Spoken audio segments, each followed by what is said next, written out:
Welcome to the Old Time Radio Westerns. I'm your host, Andrew Rhynes, and let's get into this episode. This episode is going to be Western Stories. Original air date comes from January 20th, 1941. It's going to be an episode of Lux Radio Theater, and the title of this episode is Cowboy and the Lady, starring Gene Autry.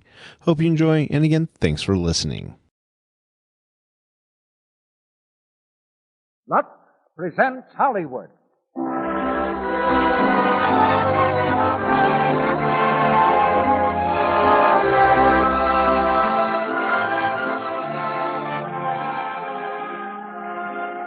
The Lux Radio Theater brings you Merle Oberon and Gene Autry in The Cowboy and the Lady. Ladies and gentlemen, your producer, Mr. Cecil B. DeMille.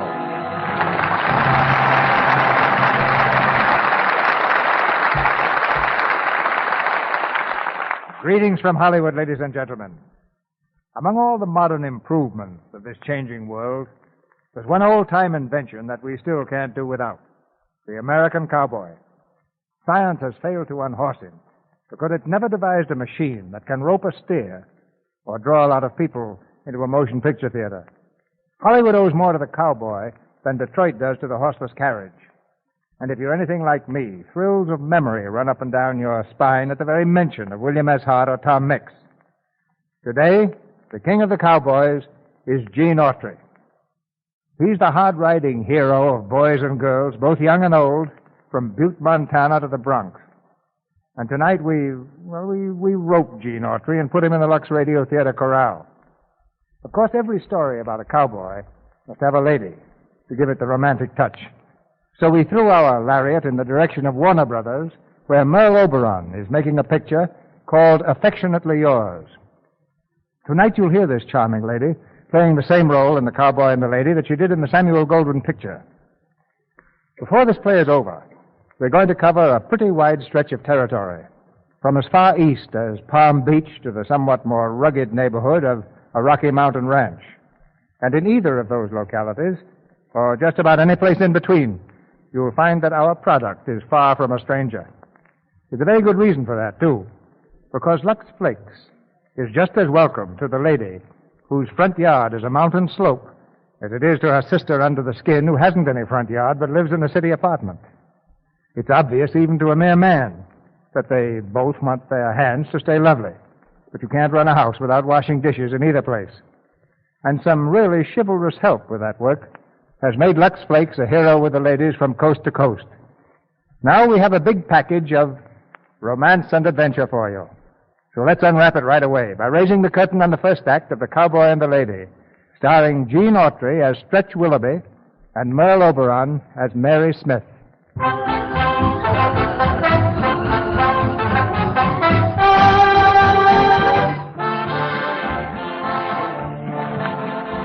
The Silver Bowl Club is running full blast. Diners crowd the table, dancers crowd the floor. And in the back room, which is the real reason for the club's existence, the roulette wheel is humming merrily. It's in the gaming room that we meet the lady of our story, young and lovely Mary Smith. This is her very first visit to a club of this type, and her eyes sparkle with excitement. With her, and also a first visitor, is her Uncle Hannibal. Well, Mary, how do you like it? Oh, Uncle Hannibal, it's thrilling. But I'd hate to think of what Father'd say if he knew we were here. Now, stop worrying about your father. We're here to have a good time. Say, would you like to risk a few dollars, huh? You mean gambling? Sure. But I've never gambled, Uncle Hannibal. Neither have I. What do you say? Well, Okay, everybody, line up against that wall. Uncle Hannibal, what is it? I don't know. Cover that door, Pete. Nobody gets out of this room. Hey, Joe, grab that wheel. That's exhibit number 1. It's a raid. They're police. Oh, Uncle Hannibal. No, it's all right. I can handle this. I'll take care of everything. All right, come on, folks, up against the wall, everybody. Just a moment, please. You too, Bub, get moving. Wait. My name is Hannibal Smith. Well, you don't say. Yes, I do. And this is my niece, Mary Smith. Now, listen, Bub, I'm an old hand at this game, see? There's 200 people in this joint, Bub, and 185 of them are named Smith. Now line up against that wall.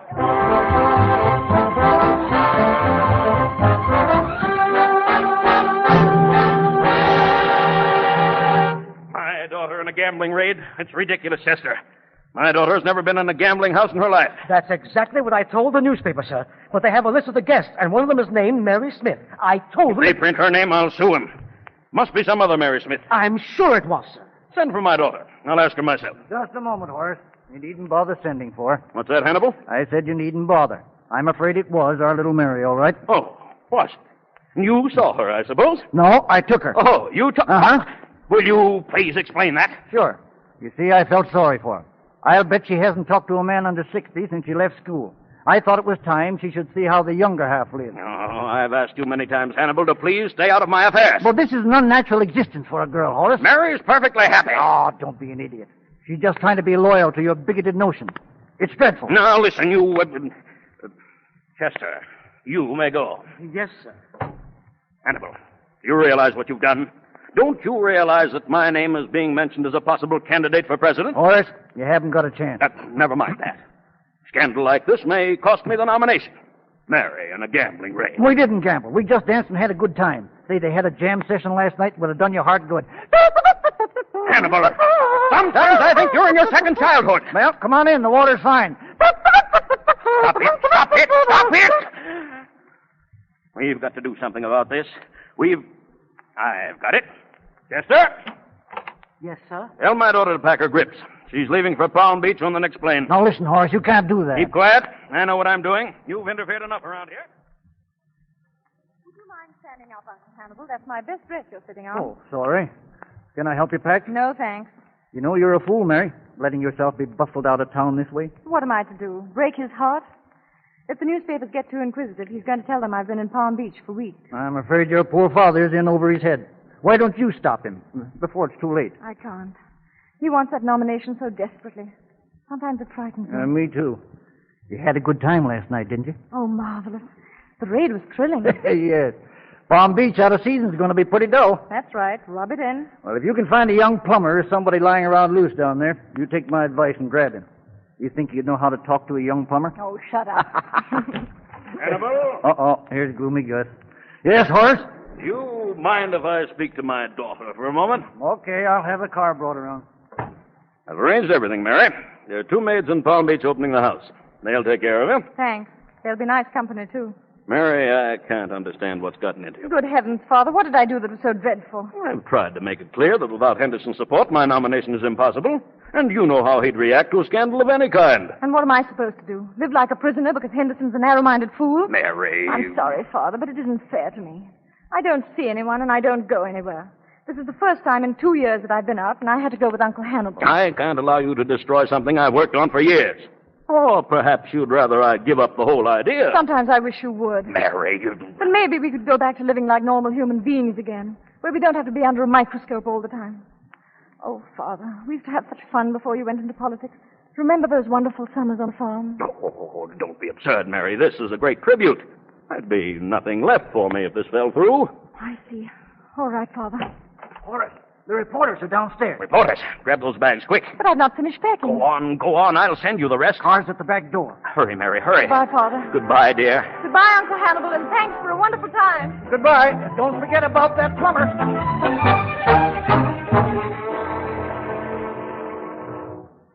Ellie. Coming, miss? Out here on the patio. Yes, miss? Ellie, did you find out if the Rhynes have opened their house yet? Oh, they haven't, miss. There isn't a house in Palm Beach open at this time of the year. Except ours. Oh, Ellie, I'm bored. Yes, miss. I've noticed it. Do you play any card games, Ellie? Let's see. Casino, miss? Casino? I'd love to play casino. Do you mind playing with me? Oh, well, I'd like to, but... Oh, you have a date. Oh, it's nothing, miss. I can break it. It's only with one of the fellows at the rodeo. A cowboy? Yes, miss. Oh, I wouldn't think of letting you break it. Have a good time. Oh, thank you, miss. Ellie, wait. Yes, miss? Has your cowboy got a friend? A friend? Why, yes, miss, but he's for Katie. Oh. I mean, I promised Katie...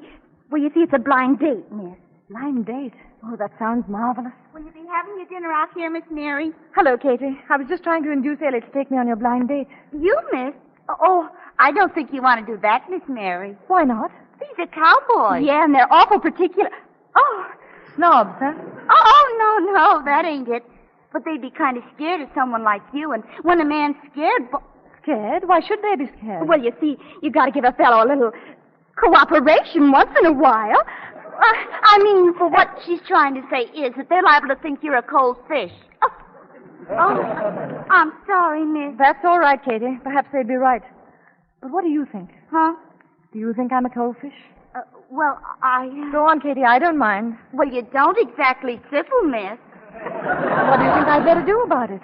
Gosh, I don't know, Miss Mary, but it's not your fault. You got it in you, all right, but you've been held down so much, that's all. Yeah. Me and Katie talk about it a lot. Do you really? Sure. We always felt kind of sorry for you, Miss Mary. Thank you. Well, have a good time, both of you. Miss Mary, if you really want to go, I think we can fix it up for you. A blind date? Sure. We'll give you a couple of pointers, and you might get by. Yeah, we'll show you our system. Oh, you've got a system. Sure. Well, it's sort of a system. Depends on what you run up against. For instance, he's the cold type and keeps giving you the icy stare. Well, if you made up your mind you're going to get him to kick you or bust, start out by flattering him. That's maneuver number 1. I see. Maneuver number 1, flattery. I'll remember that. That's it. Now, if that don't work, make him talk about himself. That's number 2. But a man can't talk about himself and kiss you at the same time. No, but sooner or later he's going to talk himself out, ain't he? I suppose so. Tell her about number 3, Katie. Oh, number 3, sure fire, miss. Of course, you can only use that in case of emergencies. Tell him a hard luck story. I see. Work on his sympathy, huh? Mm-hmm. That's like money in the bank, miss. Just tell him what a hard time you've had of it and how you had to suffer. Then if you throw in a tear or two, he's yours. You think you can do it, Miss Mary? Well, I'd certainly like to try. Well, let's go. The rodeo's over in West Palm Beach. I'm ready. Now, let's see. Maneuver number 1, flattery. Maneuver number 2, make him talk about himself. Maneuver number 3, tell him a hard luck story. Is that all? That's all. Come on, then. Let's go and meet the Cowboys.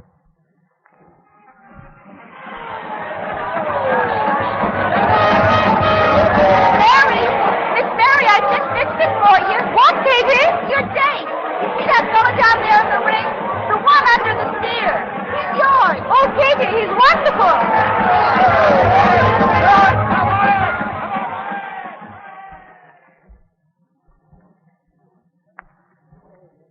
We ought to be coming out any minute now. I wish they'd hurry. The suspense is terrific. No need for suspense, Miss. One cowhand is just like another. Here they come. Oh, Bud! Bud! There they are, boys! Oh, my goodness. Hi, Ellie! Yippee! Hiya, Bud! Ellie, you're a sight for sore eyes, getting prettier every day. Now you go on. Say, Ellie, I want you to meet my friend, Stretch and Sugar. Hi, Ellie. Sugar. I know you, man. How do you do? I want you to meet Katie and Mary. How are you, fellas? How are you? Howdy, Mary.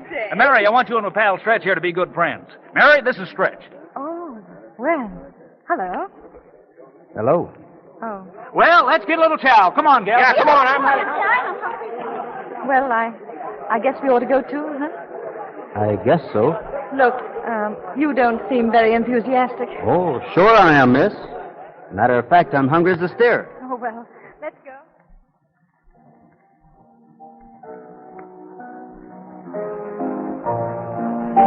You know, I think I'm going to like you. Yeah? I've seen lots of good riding, people chasing and high jumping, but you're about the best I've ever seen. Yeah? I got awfully excited when you threw that stare. Yeah? I was scared. I screamed. Didn't you hear me? Nope. Oh, well, anyway, I thought you were just wonderful. I said I thought you were just wonderful. Oh, it's all in a day's work. Oh, well, that finishes number 1, doesn't it? Pardon? Oh, nothing. You know, you haven't even asked me my name. Mary, isn't it? That's right. Mary Smith. Nice name, Mary Smith. Do you really like it? Sure. I like it fine. I'm so glad you like it. Look, why don't you say something for a change? Oh, I will. If I can think of anything important. Oh, I suppose being around with cows all the time, you don't have a chance to converse much. Cows ain't much on small talk. I see. Let's go, folks. Come on, Mary. They're all going up to the house. The house? You know, the place where we work. Oh, Come on, Stretch. We'll stop off and get your guitar. guitar. Oh, Stretch, do you play? Yeah. The guitar.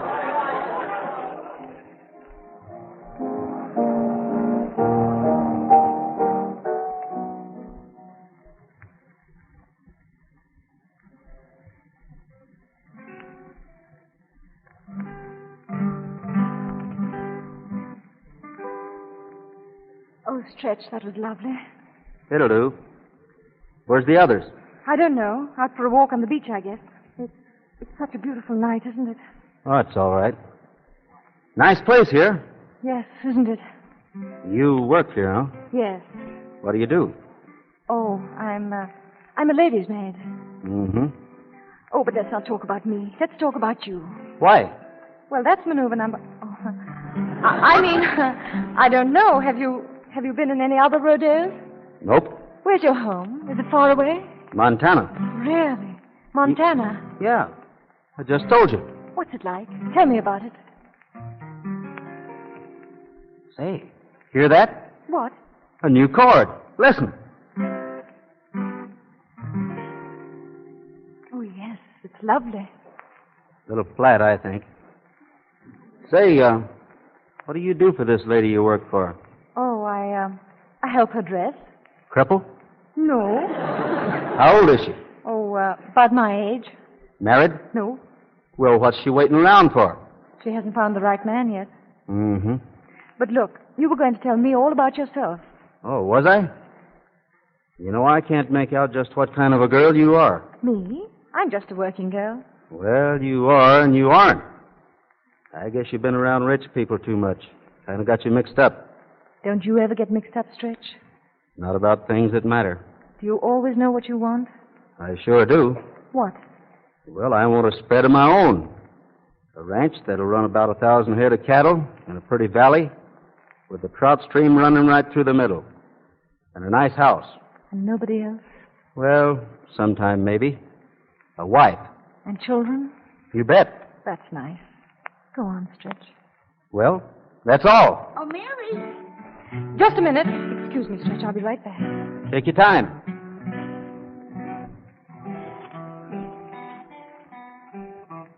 Here I am, Miss Mary. How you doing? Oh, Katie, very badly. Your system's no good. It ain't ever failed me. Is that him singing? That's a good sign. Doesn't mean a thing. I've tried maneuver number 1 and maneuver number 2, and I'm nowhere at all. What about number 3? What is it? I've forgotten it. Hard luck story. But that's only for emergencies. Well, what do you think this is? That's right. Well, I'll give it a whirl. Good luck, Miss Mary. Thanks. Willow tree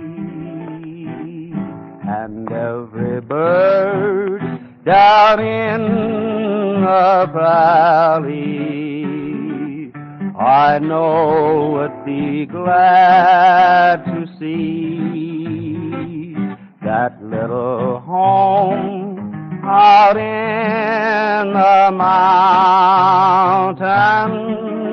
if you were there with me.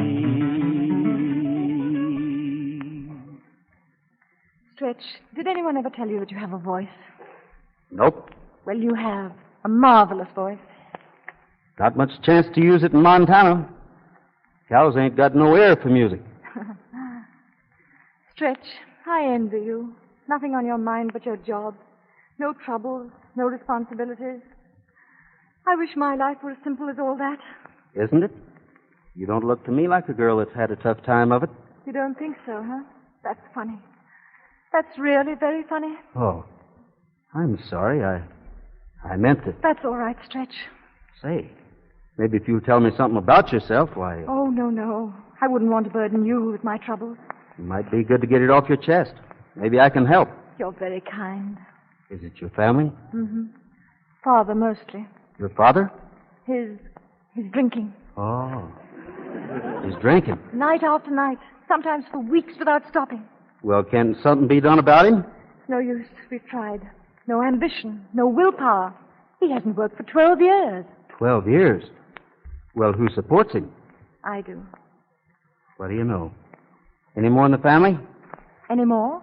Any more children? Oh, yes. 5. 5? Well, that is 5 including me. Don't any of them work?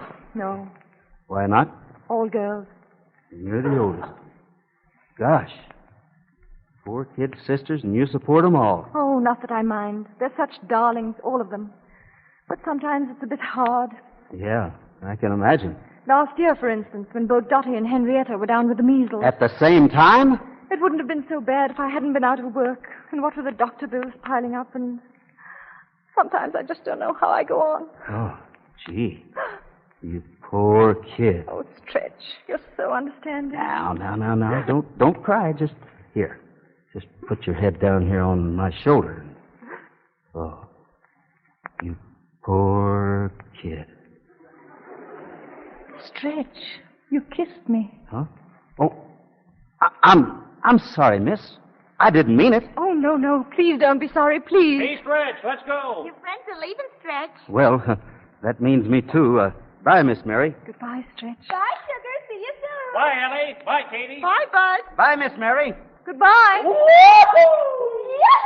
Bye, Miss Mary.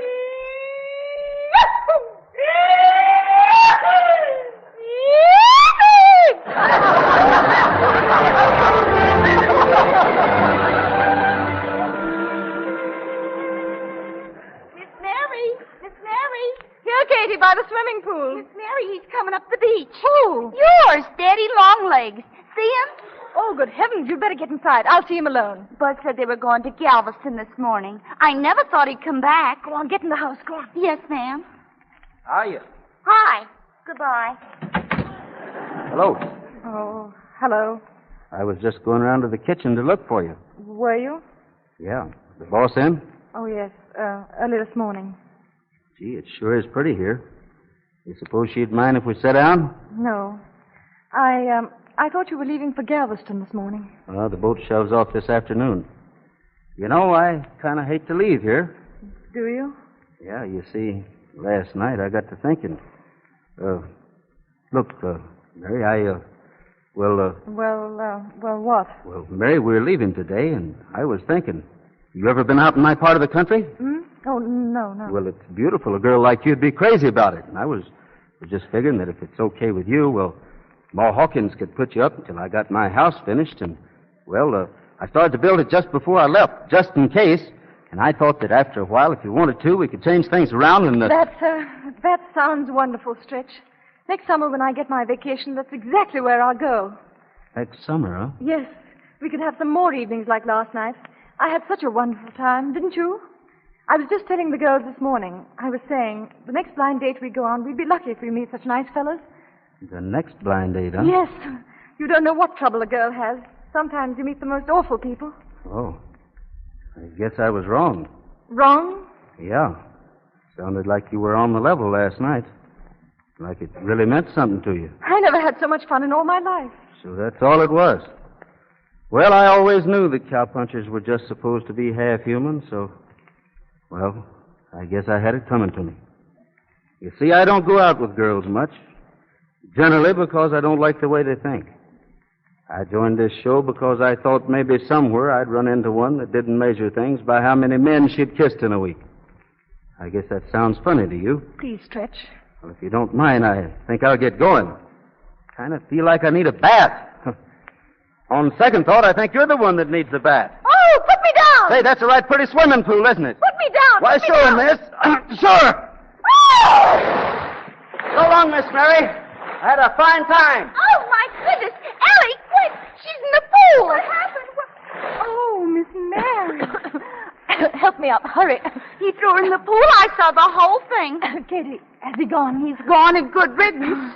Katie, Ellie, get me some dry clothes. Hurry. I've got to be at that boat. What boat? The boat for Galveston. I've got to see him again before he leaves. But he threw you in the pool. I know. But don't you see, Katie? He was using maneuver number 4.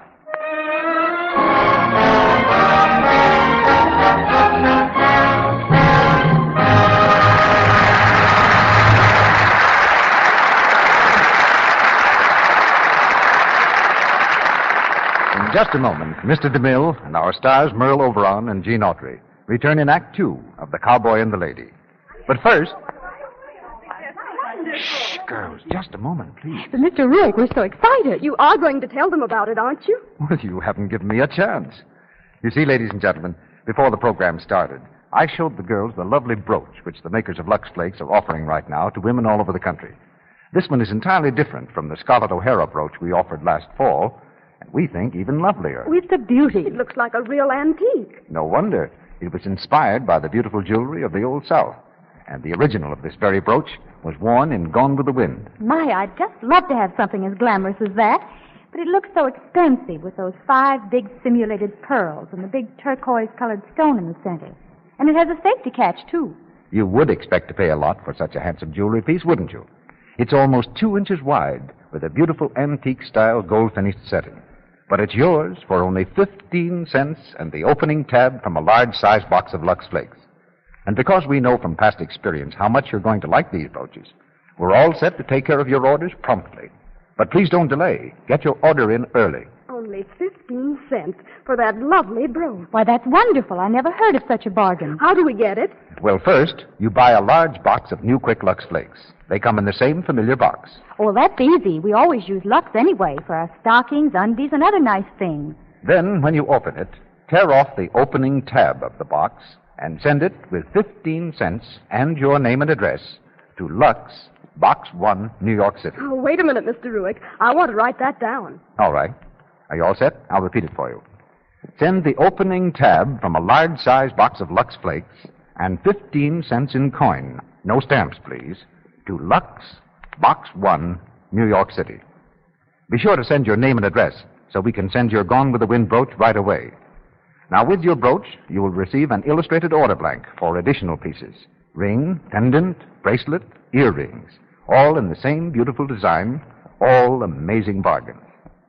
This offer is good only in the United States.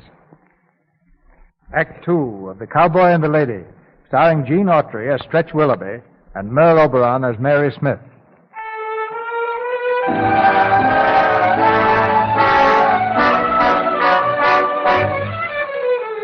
Completely under the influence of maneuver number 4, the old-fashioned caveman routine, Mary Smith rushes to the pier, where the Galveston boat stands ready to cast off. Pushing her way desperately through the crowd, she spies Stretch at the foot of the gangplank. Stretch, wait. Oh, hello. Stretch, I came to see you off. No call for you to do that. But listen, Stretch, I want to explain. No need to explain anything. Well, I'm glad I met you. Stretch, come back. Stand by your spring line. Stretch! Sorry, lady, we're taking up the gangplank. I've got to speak to that man, that cowboy. You'll have to get on the boat then. We're leaving. But it's important. Listen, lady, on the boat or off. Which is it? On.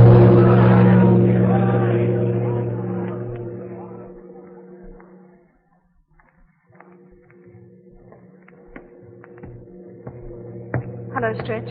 Hello. Excuse me, please. Please, Stretch, if you'll just let me talk to you. Well, I'm sort of busy right now. You've got to listen to me. Do you mind letting me in my room? No. There's something I've got to get straightened out. Please let me talk to you for a few minutes, and I won't bother you anymore. I guess I'll go up on the air for some fresh air. You stubborn mule. Well, you're going to listen to me if I have to dog your footsteps for the rest of your life. Look, why don't you go home? What are you doing here, anyhow? Dogging your footsteps? Well, watch your step on these stairs. You watch your own. Now listen, Stretch. Oh! Now, there you go. Didn't I tell you? It's all your fault. If you'd stand still and listen to me, it wouldn't have happened. Well, I'm sorry. You heard that? Oh, get over it. Look at my shin. Mary, you shouldn't have come on this trip. How long is it? About 68 hours. I suppose it'll take me all that time to get myself straightened out with you. Yeah. You might lose your job. Oh, no. That'll be all right. Listen, Stretch. That's what I want to talk to you about. About my being a lady's maid. Yeah, poor lady. She'll have to dress herself for a couple of days. I'll bet she'll be all tuckered out. You shouldn't talk like that. She's not so bad. You might like her. Uh-huh. I worked one summer on a dude ranch. I met plenty of her kind. Show horses. What are they good for? Except to dress up and look pretty. Give me a work horse every time. Like Bess, that little mare of mine.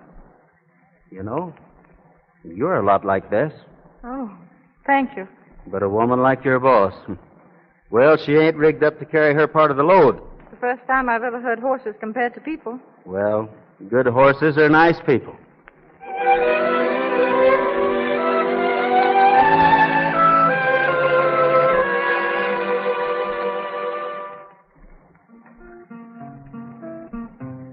That's pretty, Stretch. You've got words that go with it, too. Kind of a love song, you might call it. I'd like to hear it very much. Let's go roaming around the range.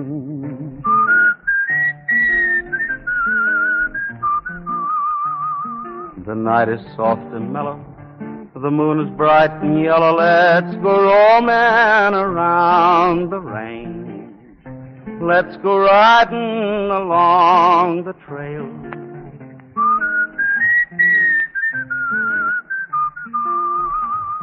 Waterfalls are booming, desert roses blooming. Let's go riding along the trail.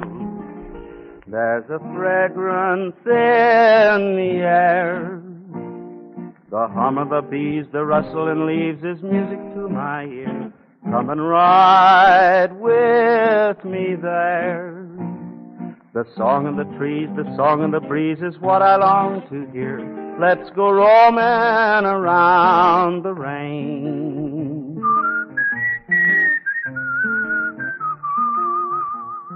Lonely owls are wailing, fleecy clouds are sailing. Let's go roaming around the range.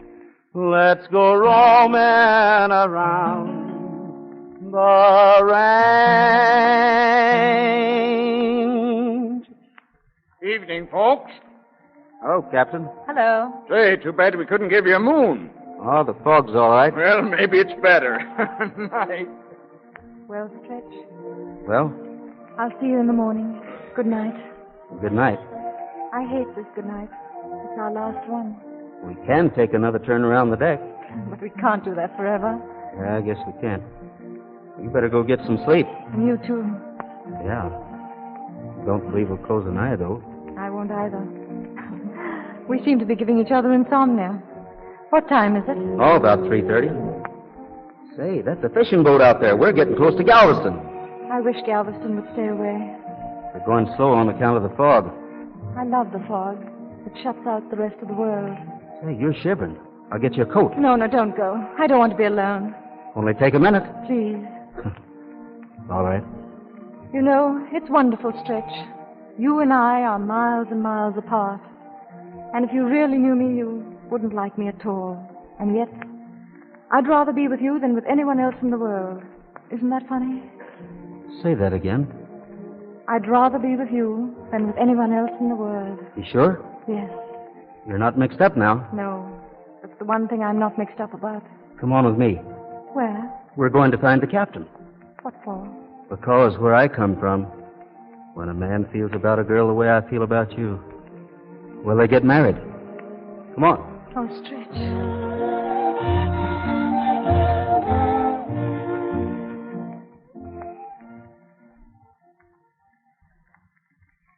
Willoughby, do you take this woman to be your wedded wife? I do. Mary Smith, you take this man to be your wedded husband? I do. Then I now pronounce you man and wife. Is that all? That's all. Good night.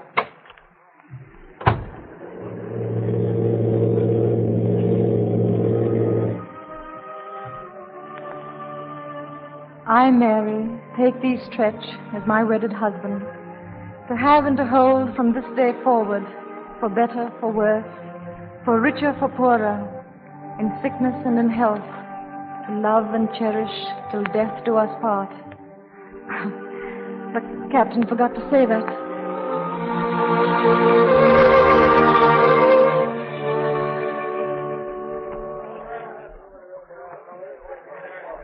Is this where we're going to live, Stretch? In a tent? This is it, honey. It ain't very much, but rodeos don't go in for fancy stuff. Oh, I love it, Stretch. And I love you. We won't be here long. We'll be leaving for the ranch as soon as I can quit the job. Hey, Stretch, the chief wants to see you. Huh? Okay. Say, you don't mind being alone, do you? Yes, but I'm going to be very busy cleaning up here. I'll be right back, honey.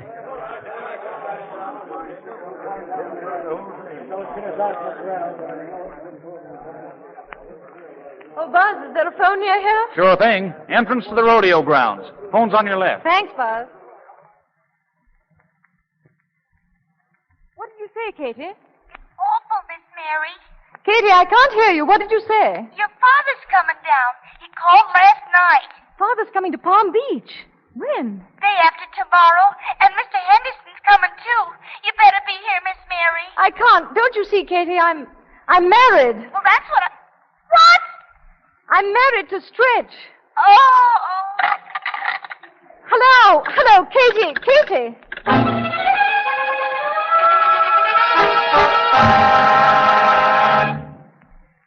Sugar told me you were speaking to Katie. Is there anything wrong at home? No, Stretch. You must be worried about your father and sisters. Well, in a way. Mostly about Father. You know, I kind of feel rotten about that. Should have thought of that last night.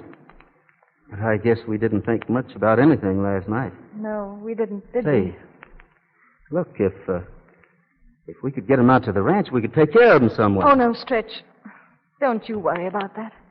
Well, I was just thinking maybe you better go back and see that they get settled. Go back? Yeah. I was figuring that if you went back home and got them fixed up, well, you could be out to the ranch by Tuesday. Don't you think that's a good idea? Oh, Stretch, it's wonderful. Well, come on then, honey. We'll get you out of here on the first bus. All right, now don't lose this mouth. I've got it all written down here how you get to the ranch. Thanks, darling. Oh, you'll be crazy about Ma Hawkins. I'll get her to fix up a room for you till the house is finished. I can hardly wait. Bus to Houston. Gee. All aboard. Here they go. All aboard.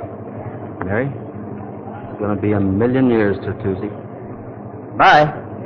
Bye. Stretch, there's something I ought to tell you. What? Well, it's about... All aboard. Bye, Mary. Oh, Stretch. Bye. Goodbye. Goodbye, Stretch.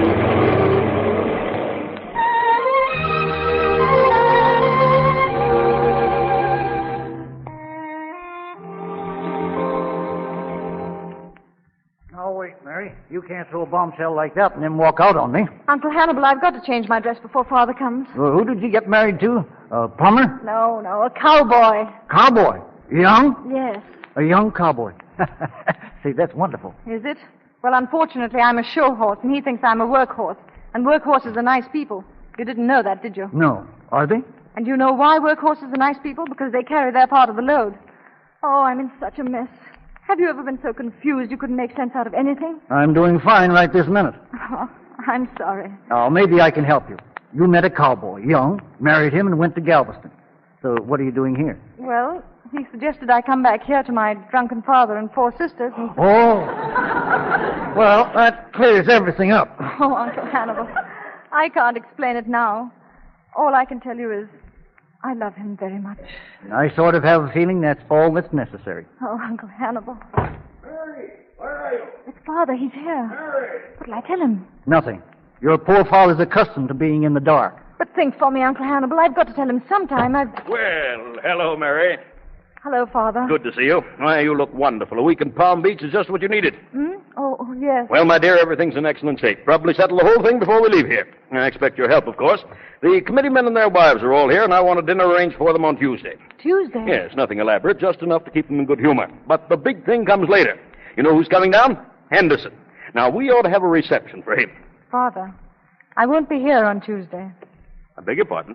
I said I won't be here. I expect to be back in Montana with my husband. I'm married, Father. Oh, this is no time to be facetious, Mary. I'm not being facetious. I met him last week at a rodeo. He's a cowboy, Horace. A cowboy? You mean to tell me you've married a cowboy? Yes. Why, this is fantastic. I can't believe it. A cowboy. And what's the matter with the cowboy? There's nothing the matter with a cowboy as far as I'm concerned, but what about Henderson? Can't I make you understand that without his support, my nomination is impossible? Mary Smith and a runaway marriage with a cowhand, that's going to look fine in print. Oh, stop it, Horace. Is there any reason why Henderson should find out? And how do you suppose I'm going to keep a thing like this secret? The boy doesn't know who Mary is. Oh. And if we keep our mouths shut, nobody will know. At least not until you get Henderson's endorsement. Once it's been published, he's got to stick by you to save his face. No, I won't stand for it. Mary, you're going to stay right here, and I'll arrange to have the marriage annulled quietly. I'm sorry, Father, but if you attempt to do that, I shall tell it to the newspapers myself. Oh. All right, Mary, if that's the way you feel about it, I hope you're proud of yourself. I don't suppose I should expect any further help, but I hope you have the decency at least to stay here until after the Henderson dinner. Is that asking too much? Of course I'll stay, Father, if that's what you want. I'll stay and do anything you want me to. Thank you. Oh, Uncle Hannibal. Mary, you're a little fool.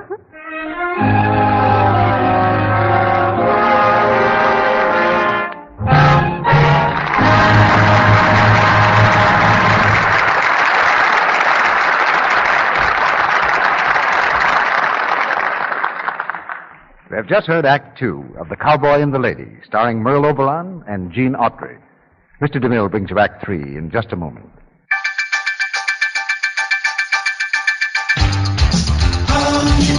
to know. KNX 1070 News Radio.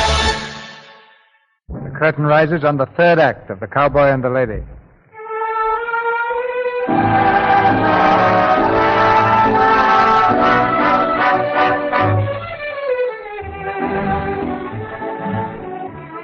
It's Tuesday morning, the day of Mary's expected arrival in Montana, and the Hawkins Ranch is the scene of feverish preparation. For the 10th time, Stretch bounces into the kitchen to pester Ma Hawkins. Oh, Ma Hawkins. Oh, Stretch Willoughby, get out of this kitchen. I'm cooking. Now, wait a minute, Ma. This is important. What do you want? Well, it's about those what-you-call-us. Those new curtains for her room. New curtains? There ain't going to be new curtains. I'm not going to make my house over just for her. Oh, come on, Ma. I wish you'd go and finish that house of yours and stop pestering me about new curtains. There ain't going to be any. Hey, Ma. What is it, Sugar? Oh, where you want these new curtains hung up? Sugar, how many times have I told you not to come busting in here when I'm baking? Put the curtains down and get out of here. Sure. Sorry, Ma. No new curtains, huh? Well. Oh, leave me alone. Thanks, Ma. Say, what are you baking? Put that down. None of your business. Oh, something for Mary, huh? You think I got nothing to do but cook for Mary? Get out of here. Well, I guess I'll go over and take a look at the new house. Again? This is the 4th time today. The 5th, Ma. Hey, Stretch, telegram for you. Telegram? Here you are, just come. Say, the train must be early, huh? What time is it? 8:30. What you cooking, Ma? Get that pot alone. All right. What about it, Stretch? Want me to get the buckboard out? No, What's the matter, Stretch? she ain't coming. You mean she... Oh, Stretch. Next week, maybe. The week after. She ain't sure. Well, I guess I'll run along. Anything you want, Stretch, let me know. Stretch, from what you tell me, I'm sure she wouldn't disappoint you. Less than she couldn't help herself. Something's holding her back there, maybe. Yeah. And maybe I ought to go back and find out what.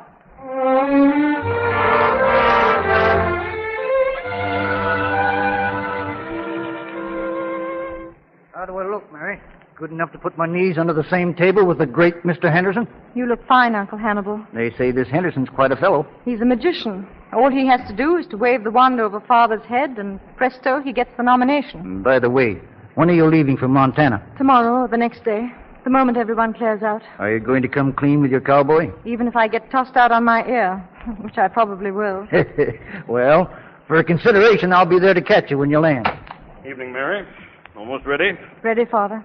Mary, I hope you realize that if Henderson gets an inkling of your marriage, it will be most disastrous. He has very fixed ideas, and we've all got to be very careful I about know, Father, and I'm sure everything will go well tonight. I did promise to do everything I can to help. What was that you were saying, Mr. Henderson? I was saying, Smith, that if all the young ladies in our country were like Mary, I'd feel a little more secure about our future. Our youth today seem to feel that life is not worthwhile unless it's lived scandalously. Oh, yes, of course. You agree with me, my dear? You're very kind, Mr. Henderson. Katie? Yes, Miss Mary. Didn't I hear the door? I'll go see Miss.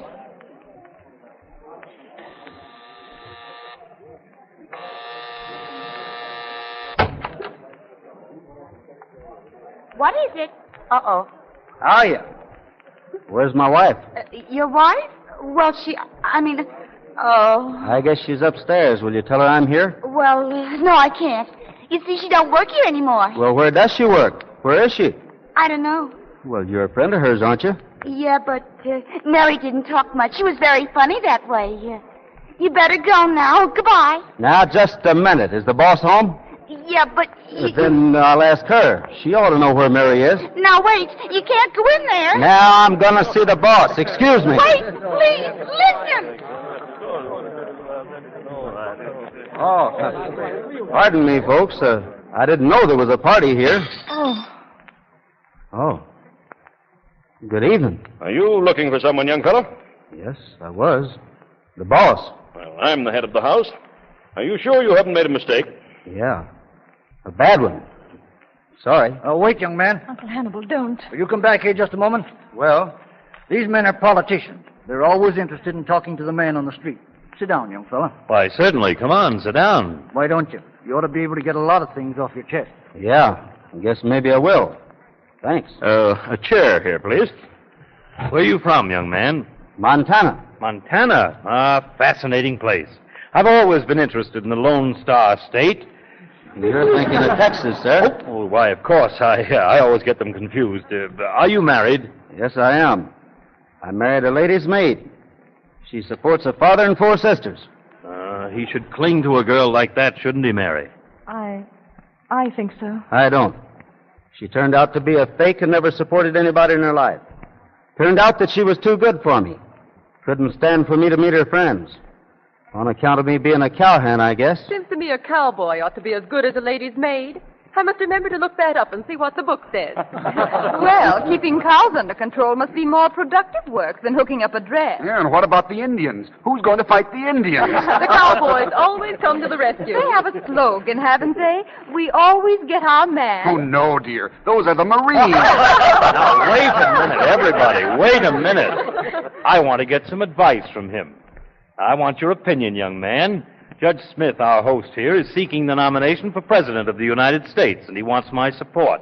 Now, what would you advise me to do? I'd advise you to get down off your high horse and stop talking down to people. What?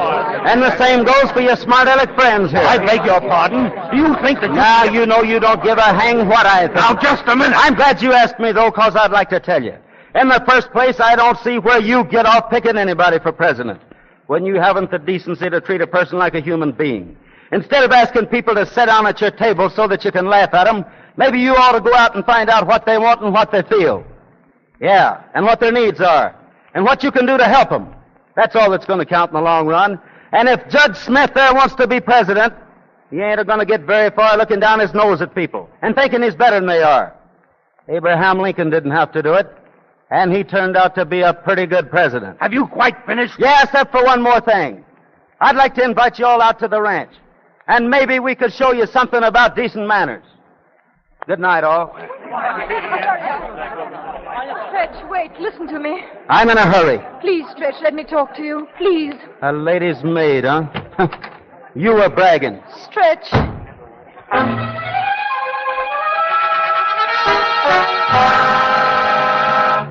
Well, Horace, I guess the cowhand sort of messed things up, didn't he? That was the husband, I presume. That's right. Like they always say, Horace, you haven't lost a daughter, you've gained a son. Well, he's your gain, Horace. Will you please shut up? What's the matter? Personally, I like the boy very much, and your snooty friends had coming to them, Horace. I want to speak to Mary. Then you better hurry before she leaves. She's leaving? Where? I didn't ask her. I figured that was your job. Mary, open this door. Mary! Well, Father, Where are you going? To Montana, I suppose? I haven't decided where I'm going yet, but it's definitely not to Montana, I can tell you that. Why not? The damage is done. Doesn't make any difference now. If you're thinking of Henderson, I can assure you... No, Father. Just for a change, I'm thinking of myself. I had a wonderful chance to be happy, and it's gone. Oh, I don't blame you. I don't blame anyone. But I can't go back to him now. He wouldn't have me, and I don't blame him either. Mary, You and I are alike in a lot of ways, except one. You had a great ambition, and so did I. You wanted to become President of the United States, and you wouldn't let anything stand in your way. I wanted to be a wife. That was my ambition. I wanted to spend my life making my husband happy. But I wasn't strong enough to fight for it. I'm not crying about it. Anything I get, I deserve.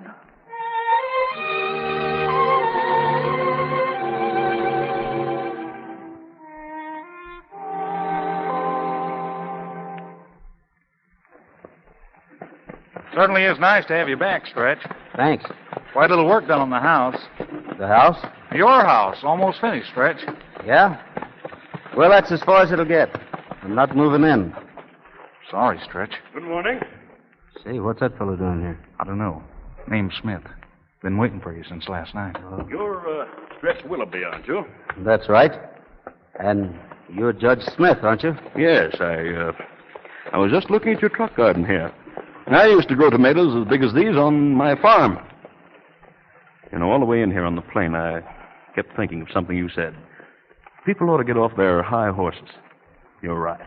When you look down your nose, your viewpoint's inclined to get blurred. Great many parents are that way. Get up on their high horse, I mean. They demand respect and sacrifice from their children, and the trouble is they forget they have to earn it first. You see, I never earned it. But I got a great deal of it from Mary. All her life, she made many sacrifices just to safeguard a mad obsession of mine. Well, she doesn't have to do it anymore. I'm rid of my obsession. I've walked out on the whole business. You walked out? Mm-hmm. Not that I had to, but I realized it wasn't what I wanted after all. As I was getting on the plane to come here, Henderson begged me to change my mind, but I refused. There are too many men in the country better equipped for the job. And besides, I found that Mary had an obsession that's more important. You see, she wants to live in Montana the rest of her life.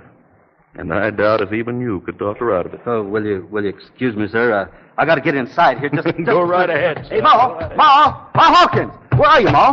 Fritz Willoughby, what do you mean slamming doors like that? Well, where is she? She's here, isn't she? Where is she? Where's who? What are you talking about? Ma, it fell. The whole thing fell. What's that? The cake I was baking. Somebody slammed the door and the cake fell. It... Oh, I slammed the door, Mary. Stretch. Oh, Stretch. On my way out, I'll close it easy.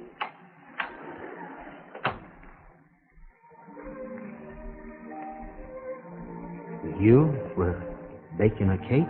Yes, I figured that was something that even Bess couldn't do. Mary. Stretch, are you glad to see me? I know you aren't much on small talk, but couldn't you say yes? Mary, I'm stuck from there on. Oh, Stretch, kiss me. Well, I guess I could do that all right. Oh, Stretch, maneuver number 5.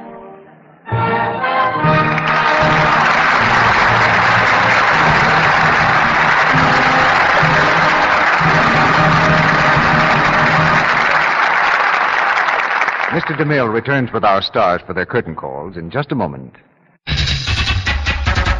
We hope you're enjoying tonight's program. If you have comments about the KNX Drama Hour lineup or would like a copy of our drama schedule, please visit our website at knx1070.com.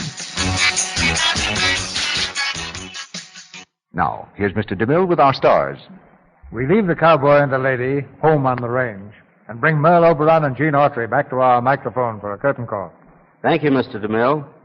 It sure was an honor for me to work with Merle Oberon in your theater. Thank you, Gene. The only wrong note in the whole week, Gene, was the fact that you didn't bring your horse. I was anxious to meet him. Well, Merle, I reckon Champion will be sorry, too. But he doesn't like this traffic around Hollywood Boulevard much.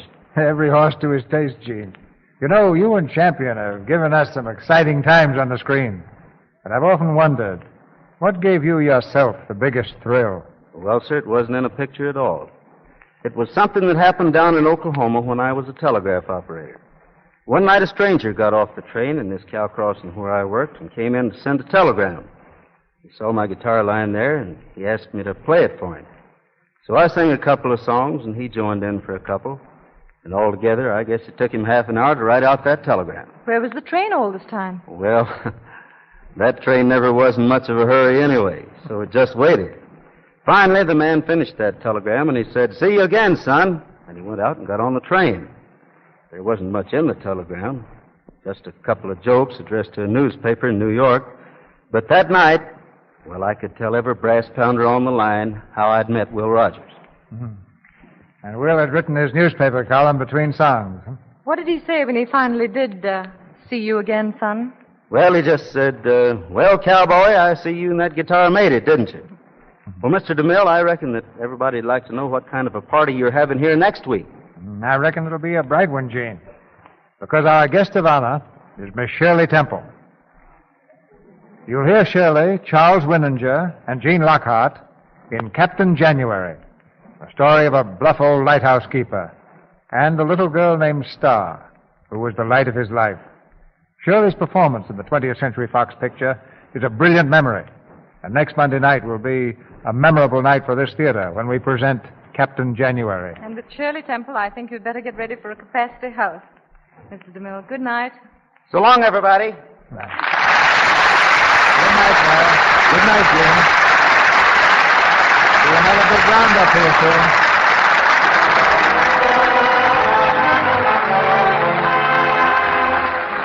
Our sponsors, the makers of Lux Flakes, join me in inviting you to be with us again next Monday night when the Lux Radio Theater presents Shirley Temple, Charles Winninger, and Gene Lockhart in Captain January. This is Cecil B. DeMille saying good night to you from Hollywood.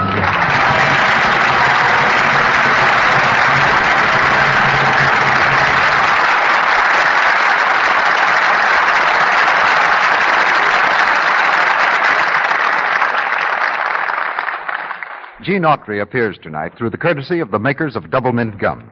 He is currently seen on the screen in the Republic picture Melody Ranch.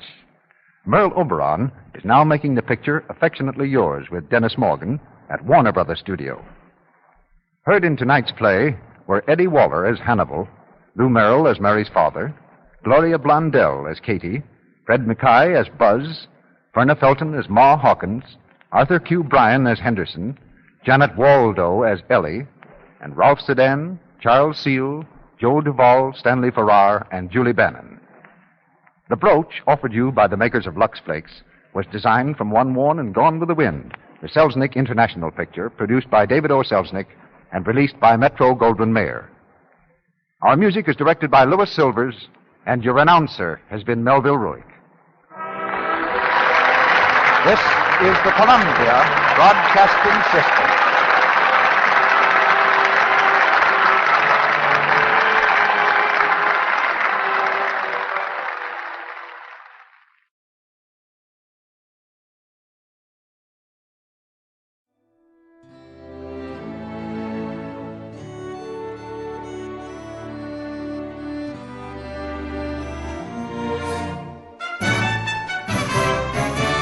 This has been a presentation of OTRWesterns.com, and we hope you enjoyed. Please take some time to like and rate our shows in your favorite podcast application. Follow us on Facebook by going to OTRWesterns.com/Facebook. Join in the conversation by going to OTRWesterns.com/Discord. And don't forget to send us an email, podcast@OTRWesterns.com. This episode is copyright under the Attribution Non-Commercial Share Alike copyright. For more information, go to OTRWesterns.com/copyright. Have a great day, and again, thanks for listening.